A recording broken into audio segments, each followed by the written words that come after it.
Assalamualaikum warahmatullahi wabarakatuh.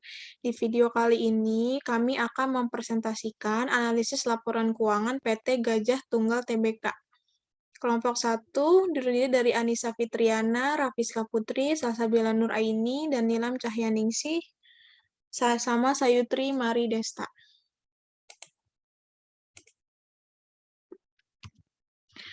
Gambaran umum perusahaan. Gajah Tunggal merupakan perusahaan yang memiliki dan mengoperasikan fasilitas produksi ban yang terintegrasi dan terbesar di Indonesia. Perusahaan didirikan pada tahun 1951 sebagai produsen ban sepeda, dan selama bertahun-tahun memperluas kapasitas produksi dan awal diverifikasinya dalam pembuatan ban sepeda motor dan ban dalam, serta akhirnya ke dalam pembuatan ban kendaraan penumpangan dan komersial. Gajah Tunggal mulai memproduksi ban sepeda motor pada tahun 1971 dan mulai memproduksi ban biasa untuk penumpang dan kendaraan komersial pada tahun 1981. Pada tahun 1993, perusahaan mulai memproduksi dan menjual ban radial untuk mobil penumpang dan truk ringan. Pada tahun 2010, perusahaan melakukan pengembangan kemampuan produksi ban TBR. Sejarah perusahaan. Pada tahun 2016, peluncuran ban GT TBR, peresmiannya Proving Ground Gajah Tunggal di Karawang. Di tahun 2017, perusahaan menandatangani perjanjian Senior Secured Syndicate Financing Facility dengan beberapa bank sebesar 210 juta US dollar dan 534 200 juta, dan menerbitkan obligasi sebesar 250 juta US dollar yang jatuh tempo pada tahun 2022 dengan kupon 8,375%. Perusahaan menggunakan dana dari kedua instrumen untuk melunasi seluruh senior secured notes yang jatuh tempo 2018. Tahun 2018, PT IRC Gajah Tunggal Manufaktur Indonesia, sebuah perusahaan patungan antara PT Gajah Tunggal Tbk dan Inoue Rubber Company atau yang disingkat IRC, didirikan untuk memproduksi ban sepeda motor performa tinggi. Di tahun 2019, perusahaan menerima penghargaan Prima Niarta untuk yang ketujuh kalinya. Selain itu, juga menerima sertifikasi EDC bahwa perusahaan telah menerapkan persamaan gender. Visi dan misi perusahaan. Visinya menjadi good corporate citizen dengan posisi keuangan yang kuat, memimpin pasar di Indonesia, dan menjadi perusahaan produsen ban yang berkualitas dengan reputasi global. Misinya menjadi produsen yang memimpin dan terpercaya sebuah portofolio produk ban yang optimal dengan harga yang kompetitif dan kualitas yang unggul. Di saat yang sama terus meningkatkan ekuitas merek produk kami, melaksanakan tanggung jawab sosial kami, dan memberikan profitabilitas atau hasil investasi kepada para pemegang saham serta nilai tambah untuk semua stakeholder perusahaan. Tata kelola perusahaan. Tata kelola perusahaan. Penerapan tata kelola perusahaan yang baik atau Good Corporate Governance atau yang disingkat GCG merupakan salah satu hal fundamental yang dapat menjaga keberlangsungan bisnis perusahaan. Praktik penerapan GCG dapat menentukan kredibilitas perusahaan di mata para pemangku kepentingan atau stakeholder. Untuk itu, praktik GCG harus berbasis pada 5 prinsip GCG yang berlaku di Indonesia, yaitu transparansi, akuntabilitas, responsibilitas, independensi, dan kewajaran. Dengan penerapan kelima prinsip tersebut, maka terbentuklah sebuah struktur GCG untuk menerapkan fungsi check atau balance guna mengeliminasi adanya benturan kepentingan, fraud, dan pelanggaran lainnya agar kinerja perusahaan dapat semaksimal mungkin. Tujuan penerapan GCG di perusahaan adalah untuk mencapai kinerja maksimal dan pertumbuhan yang berkelanjutan dengan tetap mengutamakan perlindungan terhadap hak dan kepentingan para pemegang saham dan para pemangku kepentingan. Untuk mencapai tujuan ini, perusahaan melakukan yang pertama transparansi, kedua akuntabilitas, ketiga tanggung jawab, keempat kemandirian, dan kelima kewajaran.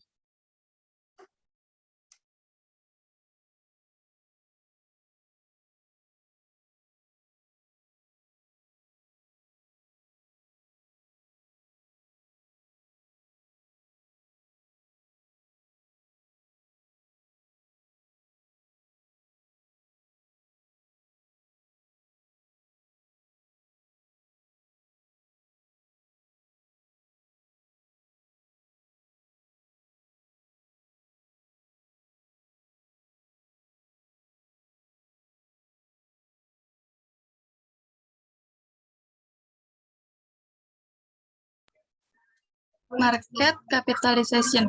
Di sini ada grafik yang pertama, itu nilai market share pada tahun 2000, nilai market share pasar pada tahun 2020. Berdasarkan data di atas, dapat disimpulkan bahwa Astra merupakan perusahaan industri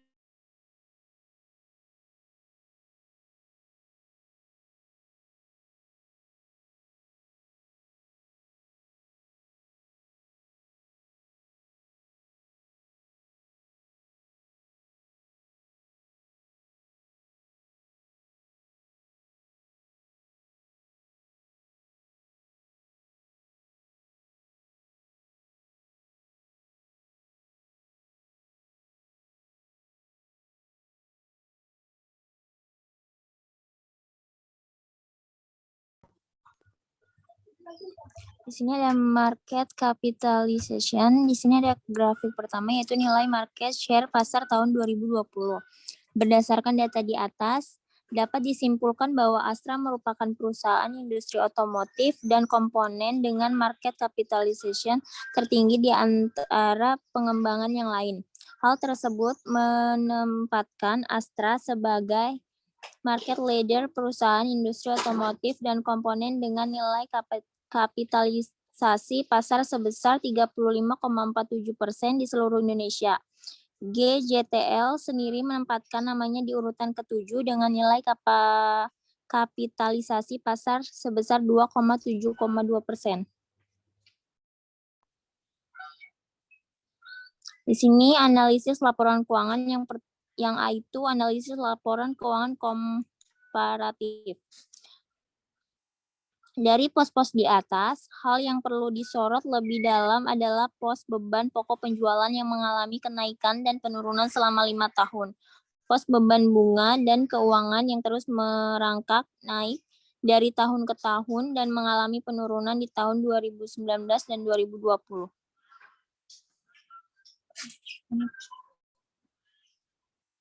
Di sini ada total aset dan liabilitas dan ekuitas. Neraca common size disajikan dalam lampiran 6. Jumlah aset selalu meningkat cukup signifikan setiap tahunnya. Proporsi aset lancar dan tidak lancar cenderung stabil. Sementara jika dilihat dari komposisi liabilitas dan ekuitasnya, ekuitas GJTL mengalami kenaikan dan penurunan dari tahun 2016 ke 2020. Untuk pos persediaan lancar, total nilai persediaan dan rata-rata persediaan mengalami kenaikan di tahun 2018, lalu kembali menurun di tahun 2019. Untuk pos harga pokok penjualan terus mengalami peningkatan, namun terjadi penurunan di tahun 2020, sedangkan untuk pos inventory turnover tertinggi terjadi di tahun 2016 sebesar 9,15 dan di tahun berikutnya terjadi kenaikan dan penurunan. Di sini ada arus kas common size. Dari pos-pos di atas dapat dilihat semua pos mengalami kenaikan dan penurunan selama 5 tahun. Analisis likuiditas jangka pendek. Untuk pos likuiditas jangka pendek 3 tahun terakhir dan market leader tahun 2020 disajikan pada lampiran 10, rasio lancar PT Gajah Tunggal TBK pada tahun 2020 1,61 mengalami peningkatan dibandingkan dengan tahun 2019 yaitu 1,4,9. Rasio lancar yang baik dan aman adalah jika berada di atas 1. Artinya jumlah aktiva lancar di atas utang lancar. Sementara itu rasio cepat PT Gajah Tunggal TBK terus meningkat selama 3 tahun terakhir dan untuk perputaran piutang usaha mengalami penurunan selama 3 tahun terakhir, tetapi masih menunjukkan posisi yang aman pada tahun 2020, yaitu 3,74. Hal ini bahkan jauh lebih baik apabila dibandingkan dengan PT Astra International Tbk sebagai market leader yang mempunyai rasio cepat yang kecil, yaitu 0,74. Analisis struktur modal dan solvabilitas. Perubahan pada struktur modal dan solvabilitas diukur dengan menggunakan beragam analisis dan perbandingan. Struktur modal pada Gajah Tunggal untuk 5 tahun terakhir dianalisis dengan menggunakan analisis struktur modal dan solvabilitas sebagaimana pada lampiran 12 dan lampiran 13. Berdasarkan analisis tersebut, dapat digambarkan secara sederhana struktur modal gajah tunggal sebagaimana grafik dan diagram di bawah ini. Yang pertama itu ada grafik struktur modal tahun 2016 sampai tahun 2020. Ini untuk grafiknya common size dan struktur modal. Lalu di sini ada diagram struktur modal 2020. Di sini untuk ekuitas lebih banyak dibanding dengan liabilitas jangka panjangnya. Berdasarkan analisis struktur modal dan solvabilitas tersebut, kami melanjutkannya dengan mencari rasio struktur modal dan solvabilitas PT Gajah Tunggal Tbk dibandingkan market leader di tahun 2020. Berdasarkan data yang disajikan di lampiran 14, dapat dilihat bahwa terjadi pergeseran struktur modal PT Gajah Tunggal Tbk dari awal tahun 2016 menuju ke 2020. Dapat dilihat dari debt to equity ratio atau DER dari tahun 2016 yaitu 2,20 mengalami peningkatan hingga tahun 2018 yaitu 2,35 dan mengalami penurunan di tahun 2019 menjadi 2,02 hingga tahun 2020 menjadi 1,59. DER dengan angka di bawah 1 mengindikasikan bahwa perusahaan memiliki utang yang lebih kecil dari ekuitas yang dimilikinya. Dari analisis rasio utang jangka pendek dan jangka panjang terhadap total utang, terlihat bahwa selama 2016 sampai 2020, utang jangka panjang lebih besar dari utang jangka pendek. Hal ini sedikit mengkhawatirkan mengingat perusahaan berpotensi mengalami likuiditas di masa yang akan datang.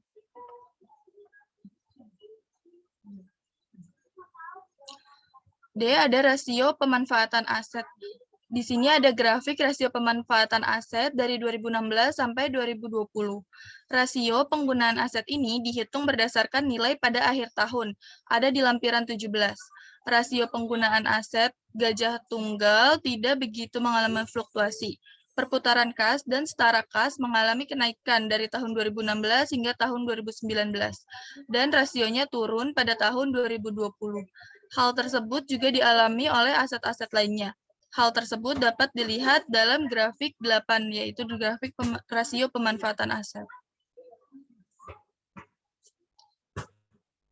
Pada tahun 2020, rasio perputaran kas dan setara kas menurun menjadi 12,85. Angka tersebut dapat diartikan bahwa PT Gajah Tunggal relatif lebih baik dalam memutar kasnya. Kas menjadi masuk lebih banyak daripada tahun sebelumnya. Angka tersebut lebih bagus daripada market leader atau Astra yang bernilai 3,68. Perputaran rasio piutang Gajah Tunggal mengalami penurunan hingga tahun 2019, kemudian naik pada tahun 2020. Kenaikan rasio ini sejalan dengan penurunan rasio kas dan setara kas. PT Gajah Tunggal dapat menagih piutangnya sehingga kas bisa bertambah. Meskipun demikian, nilai tersebut masih jauh dari market leader yang bernilai 11,19. Hal ini berarti bahwa masih ada beberapa piutang macet pada PT Gajah Tunggal. Untuk perputaran persediaan, PT Gajah Tunggal mengalami lonjakan pada tahun 2019.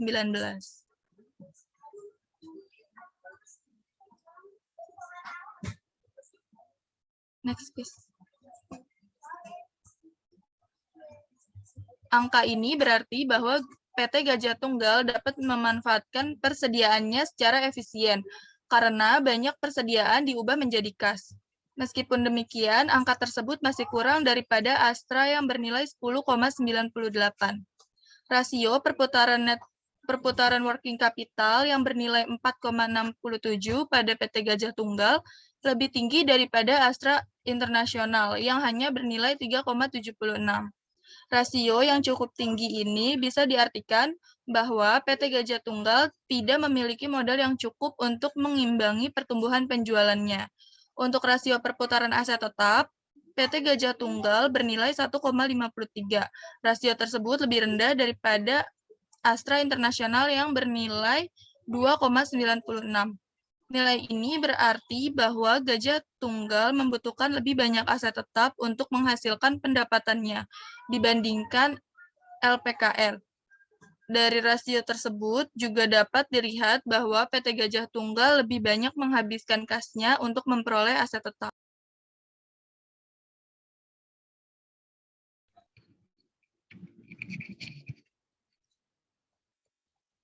Lalu selanjutnya ada analisis perputaran persediaan. Di sini ada grafik komposisi persediaan dari tahun 2016 sampai dengan tahun 2020.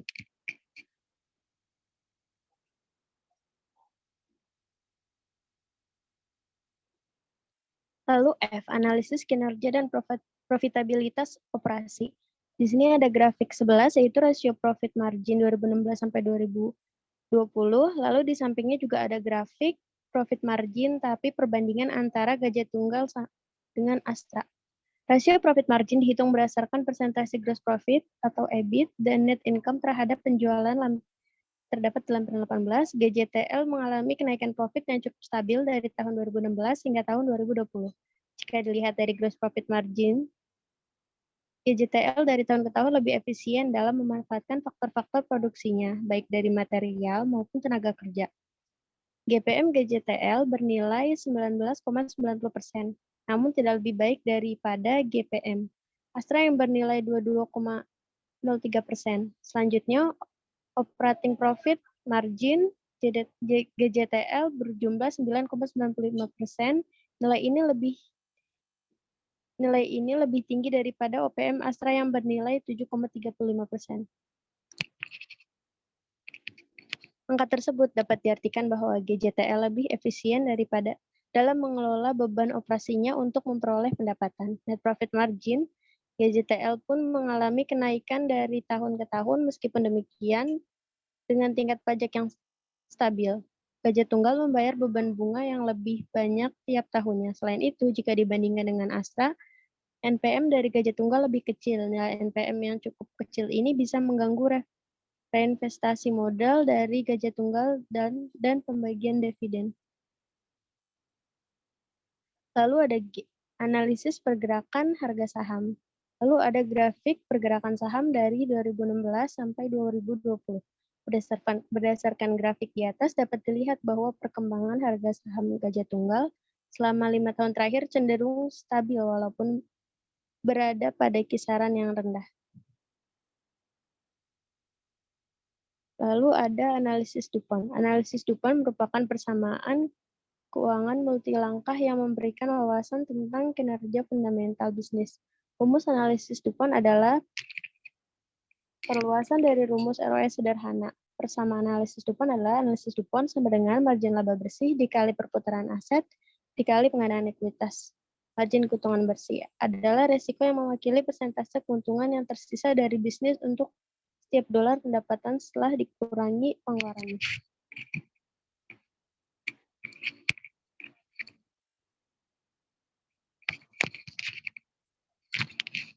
Rumus margin laba bersih sama dengan laba bersih dibagi pendapatan. Ketika margin laba bersih bisnis meningkat, pengembalian ekuitasnya juga meningkat. Total perputaran aset adalah rasio yang menunjukkan seberapa efisien bisnis dalam menggunakan asetnya untuk melakukan penjualan dan menghasilkan pendapatan. Untuk menghitung perputaran total aset bagi pendapatan perusahaan dengan aset rata-ratanya.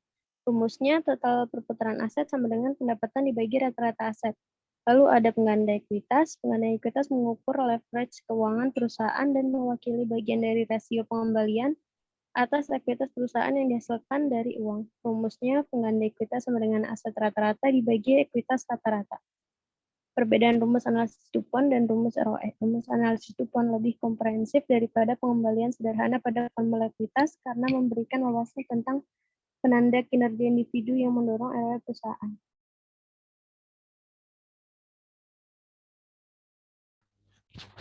Ramalan berikut adalah grafik perbandingan komponen laba rugi tahun 2016 sampai 2020. Untuk ramalan tahun 2021, perusahaan optimis target penjualan pemasaran atau marketing sales bisa tumbuh sekitar 10% sampai 15%, atau diperkirakan penjualan dan pendapatan usaha akan tumbuh sebesar 24,5%. Namun demikian, angka tersebut akan sulit dicapai melihat tren sales growth gajah tunggal yang terus-menerus menurun dan adanya ketidakpastian kondisi ekonomi global yang disebabkan oleh melemahnya kinerja ekonomi.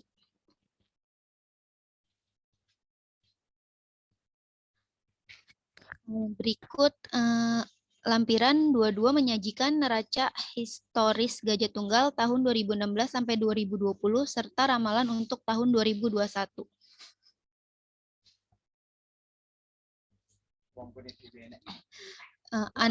Berikut analisis Altman Z-score. Formula Z-score yang digunakan adalah modifikasi untuk perusahaan non-manufaktur yang mengabaikan aset turnover. Hal ini dilakukan untuk menghilangkan bias karena nilai aset turnover industri non-manufaktur secara normal jauh lebih besar. Formula modifikasi yang digunakan adalah Z-score sama dengan 656 T1 plus 3,26 T2 plus 6,72 T3 plus 1,05 T4. Dan di sini ada grafik Altman Z-score gajah tunggal 2016 sampai 2020. Dari data di lampiran 25, perhitungan Z-score untuk gajah tunggal berada di atas batas aman. Walaupun Z-score ini secara umum cukup bagus dalam melindungi kita dari berinvestasi pada perusahaan-perusahaan yang berpotensi untuk mengalami kebangkrutan.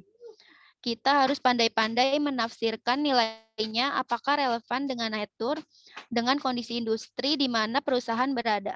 Dalam analisis ini, Z-score yang diperoleh cukup relevan dengan proyeksi yang telah dilakukan sebelumnya, di mana diperkirakan gajah tunggal akan mampu untuk menjaga keberlangsungan usahanya. Kesimpulan. Yang pertama, laporan keuangan komparatif menunjukkan tren peningkatan yang positif, baik untuk laba bersih, jumlah aset, maupun arus kas dari aktivitas operasi. Rasio kecukupan arus kas untuk 4 tahun mengimplikasikan bahwa dana yang dihasilkan dari operasi tidak cukup untuk membiayai pengeluaran modal, penambahan persediaan, dan pembayaran dividen tunai sehingga masih diperlukan pendanaan eksternal. Yang kedua, rasio lancar dan rasio cepat gajah tunggal menunjukkan bahwa aset lancar yang dimiliki mampu untuk menutupi utang jangka pendek yang akan jatuh tempo. Saldo kas yang cukup besar apabila dibandingkan dengan total aset dipersiapkan dalam rangka mengantisipasi risiko likuiditas. Yang ketiga, perubahan pada struktur modal dan solvabilitas diukur dengan menggunakan beragam analisis dan perbandingan. Struktur modal gajah tunggal untuk 5 tahun terakhir dianalisis dengan menggunakan analisis struktur modal dan solvabilitas bagaimana lampiran 12 dan lampiran 13. Selanjutnya, rasio penggunaan aset gajah tunggal tidak begitu mengalami fluktuasi. Perputaran kas dan setara kas mengalami kenaikan dari tahun 2016 hingga tahun 2019, dan rasionya turun pada tahun 2020.